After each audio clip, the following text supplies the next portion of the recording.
The following footage was found in the woods of Northern California. The YouTuber Gulif's whereabouts remain unknown.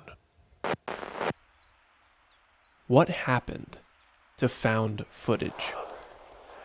I swear, we used to be inundated with an endless amount of found footage films.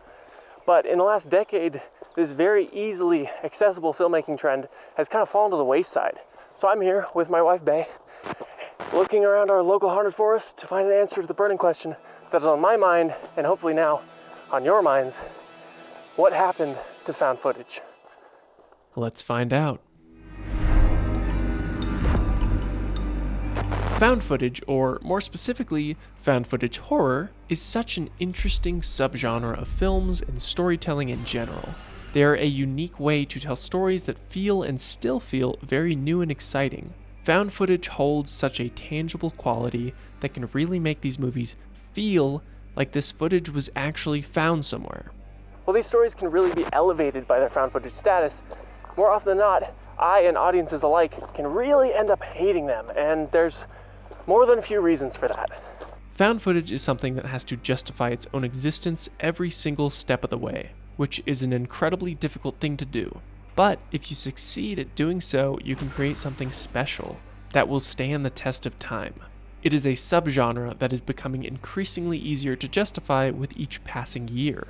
It is impossible nowadays to avoid cameras. All of our phones have cameras, our cars have them, even our doorbells have them. It feels like everyone is always recording every moment from 100 different angles. With such an increase in believability and accessibility, you'd think we'd have even more found footage films than we had before, right? Well, not exactly. Sure, we still get a handful of found footage films, but they're almost never mainstream or common knowledge to the mainstream moviegoers. While found footage films aren't entirely gone, their popularity has definitely dwindled in the last 5 to 10 years. But before we get too in-depth on what actually happened to the subgenre, I think it's important to revisit its heyday, and the film that really kicked off this whole thing. A film so believable in its authenticity and believability that it captured the imagination of the entire world. We have to talk about the Blair Witch Project. I want you to imagine something for me. It's the year 1999, and you've just finished watching The Blair Witch Project in theaters.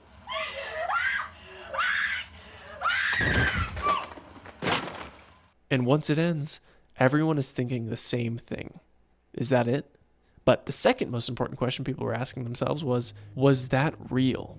The answer is obviously no. But the fact that you even had to consider if it was genuine found footage really does say something.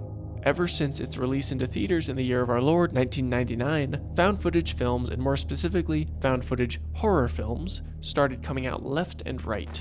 Even with Blair Witch not being the Genesis creation for found footage, it was without a doubt the cause of the found footage boom. Blair Witch Project. I was terrified. Oh, it scared me to death. A movie that only cost between $35,000 and $60,000 to shoot ended up reeling in an absurd amount of money at the box office. The profit margins were insanity, and of course, this led to studios and executives taking notice. The appeal to make found footage films was easy enough to see. They have a certain level of believability and legitimacy, which does create intrigue for the audience. And most importantly, they are much easier to shoot and take much less time to do so, keeping the overall cost of the film way down. It was sounding almost too easy, but let's put a pin in that for now. The Blair Witch Project's marketing campaign was built on lying to the general public. In the late 90s, communication was nowhere near as streamlined and accessible as it is now, which meant that if you tell the world that the people in this supposedly real-life disappearance were actually missing, then a good amount of people would probably believe it. It's not like most people would attempt to verify that information. What are they gonna do? Go to the library or call the movie studio for more information? Of course not! They took it at face value. Obviously, not everyone bought into the film's alleged authenticity, but the fact that there was some level of doubt that it wasn't fake meant that it had worked. I'm scared to close my eyes. I'm scared to open them. The most effective part of the Blair Witch Project was how effective it felt to audience goers, which isn't exactly something that happens anymore. The latest attempt at recreating a similar level of believability in its subject matter was the Paranormal Activity franchise. Mika! Although that only effectively worked for the first film, I'd argue that most audience members still knew it was just a movie.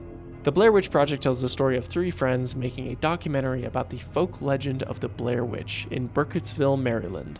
The footage shown shows us how they go from young and ambitious filmmakers to desperate and fearful survivors with no escape. The real beauty of this film's horror is in its restraint. You never see the witch. As a matter of fact, you don't even know if there is a witch.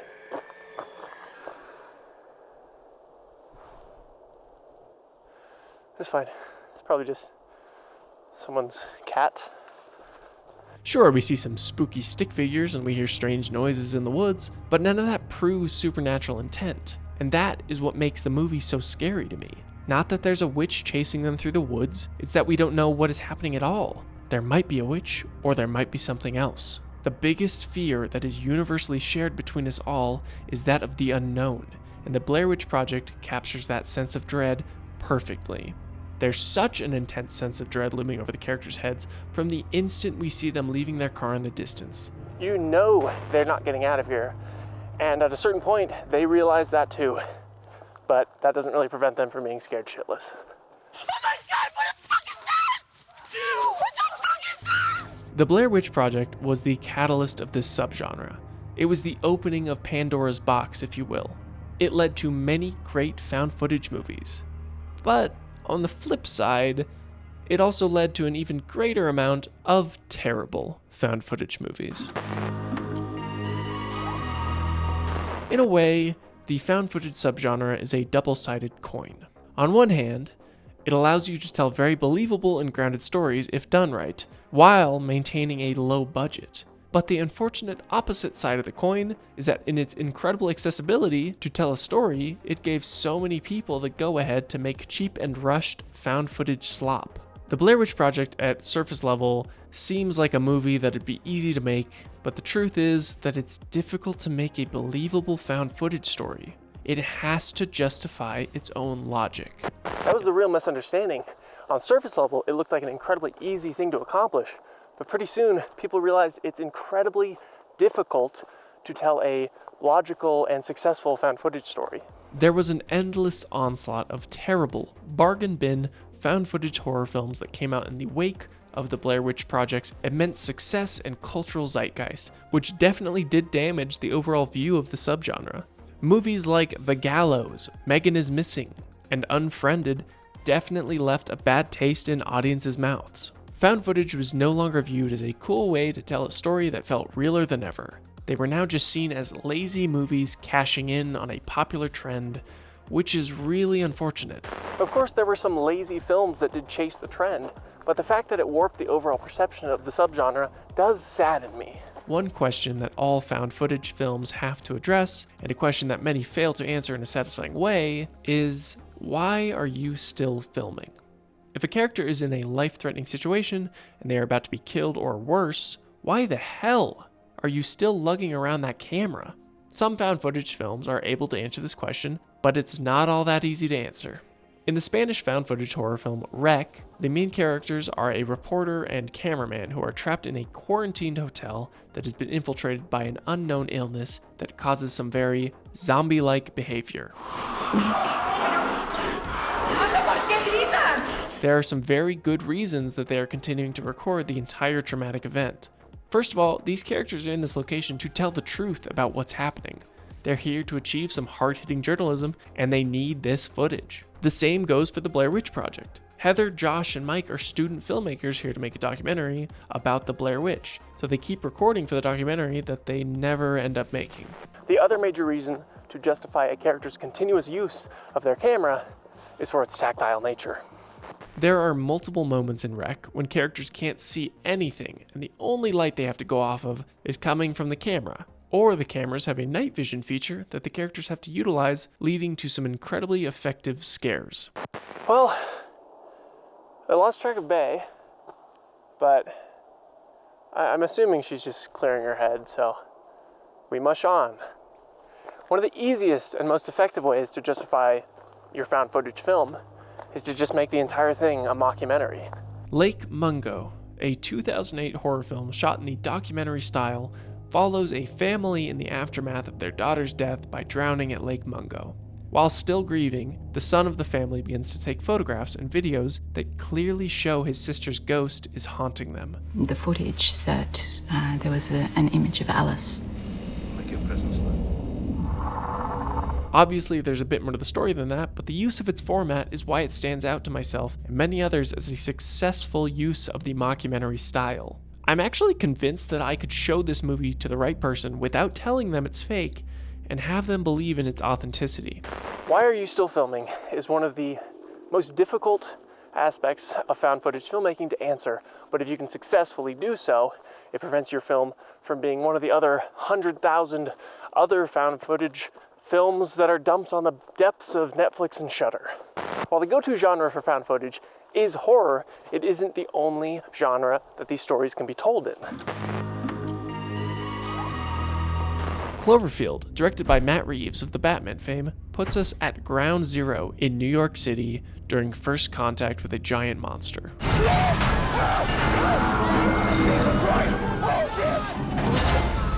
Most found footage films follow a very low-budget story about ghosts or ghouls in a secluded location, but with Cloverfield, Matt Reeves and writer Drew Goddard decided to take it in a very different direction. It is a big-budget destruction film told from someone's home video camera. Chronicle is another great example of using found footage to ground your story in reality. Following a group of friends that are exposed to a strange glowing rock that gifts them all with telekinetic abilities. Watch this.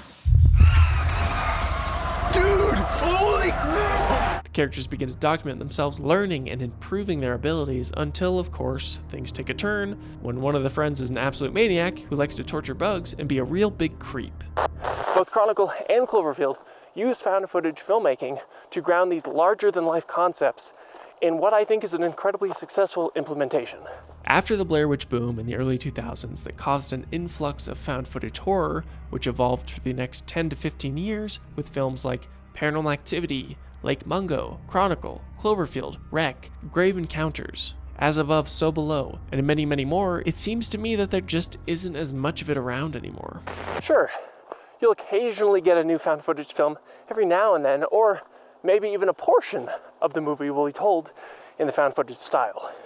Films like Spree make use of dash cams and live streaming to communicate its tense and high-octane story to the audience. The travesty that was War of the Worlds starring Ice Cube. Take your intergalactic asses back home! Back home! Made use of Skype cameras and security cams. Although I'd argue this is not only one of the worst found footage films, but one of the worst films in the last 10 years.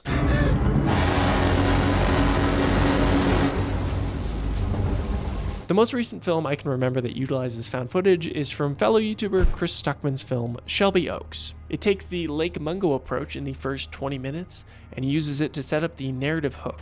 While I didn't really end up liking the movie all that much, I do think the found footage aspects did elevate the somewhat standard script material that can be found in the story. I think the entire trend of found footage filmmaking essentially sputtered out in the mid-2010s, fully dying out along the same timeline as the Paranormal Activity series. On occasion, you'll get a found footage horror film, but for the most part, they've faded, become forgotten, a relic of a bygone era. Still no luck finding Bay. I did hear her yelling for me in like a dark cave. Thought about going in, but she just kept yelling like, "Give me your skin, give me your skin, give me your skin." So I'm gonna give her some space for now. We know the trend has become less and less of a reliable way to make money or to be a guaranteed success. The gimmick had worn thin by this point, and the people had grown weary of its existence. But the truth that I have found in these woods is not that found footage was lost at all, but that it's been found and has a new home right here on YouTube.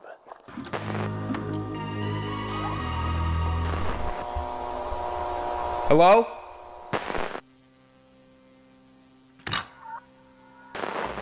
I think my skin is moving. Analog horror has become the new home of found footage in my opinion, and it's honestly a match made in heaven. Nobody watching analog horror believes it's real, but you want it to feel real to the world it's created. Many analog horror series on YouTube utilize the found footage genre to convey their stories. Telling these often grand and all-encompassing stories through the lens of found footage is incredibly effective, as we've seen with Chronicle and Cloverfield, and analog horror is no different. They have even more freedom to experiment with the medium, and they're not tied down like a lot of other found footage films are when it comes to traditional narratives.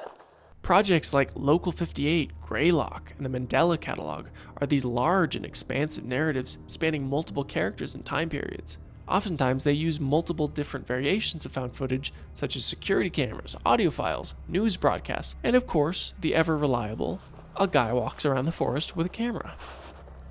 One of the biggest horror short films on YouTube uses found footage, and it is one that we are all aware of. That being the Backrooms. Creator Kane Pixels is actively working on the feature film adaptation of the Backrooms, so the interest is obviously still there. The majority of Kane Pixels' work is told using found footage.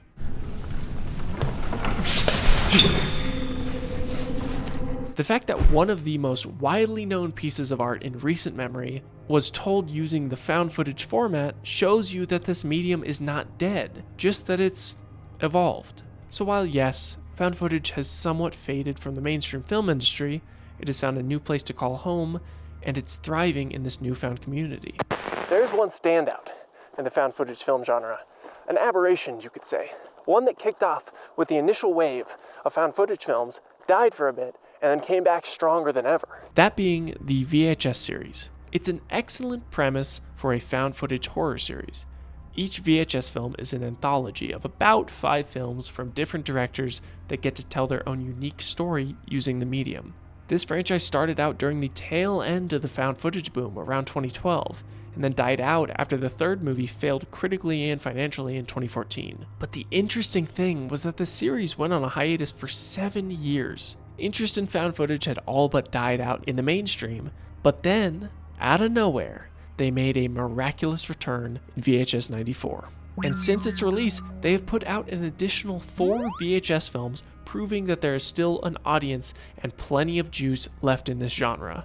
While we aren't getting nearly as many found footage films as we once were, it's still an incredibly fascinating and somewhat untapped subgenre. The majority of films I discussed here are films made in America, but there are an endless amount of found footage stories being told in other countries. I stumbled across the YouTuber Nightmare Movies, who introduced me to more than a few really cool found footage horror films, like Gonjiam Haunted Asylum and Invisible 2 Chasing the Ghost Sound, that I didn't get a chance to talk about in this video. But if you love lesser known horror films, then that is a channel that I would highly recommend. In those few cases where we get a relatively mainstream found footage film, it's always nice to re-enter the world of unreality, putting yourself back into the shoes of that 1999 audience member and asking yourself, is this real? Which of course it's not, but hey, it sure is fun to revisit the subgenre from time to time. I'm completely lost. I don't think I'm ever gonna find Bay. My phone's nearly dead. I don't know where my car is. I keep hearing things. I'm so scared that people won't leave a like or subscribe.